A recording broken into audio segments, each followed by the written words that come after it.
Selain ning YouTube, aku sasi iki pertanggal 1 kemarin yo mencoba, dunia peruntungan ning dunia Facebook. Iki aku juga baru mencoba ning Facebook. Lah kanggo kanca-kancaku kabeh sing ning Facebook, aku urung mudeng nggih alure piye ning Facebook, tapi aku isih fokus terus ning Reels yo an, soalnya sedang mencari pengikut bersih. Lah, kanggo kanca-kancaku sing wis ning Facebook, sing wis monet utawa sing wis mendapatkan penghasilan saka Facebook, iso share ning aku yo piye wae pengalamane. Aku yo lagi belajar iki ning dunia Facebook. Soalnya sebelumnya belum pernah, sebelumnya fokusnya neng TikTok, TikTok affiliate khususnya.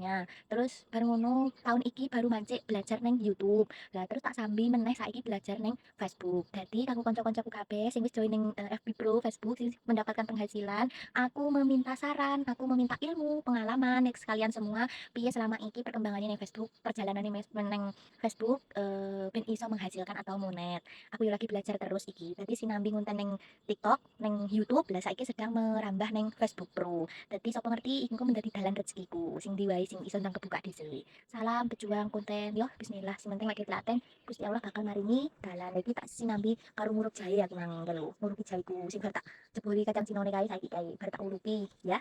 Terima kasih.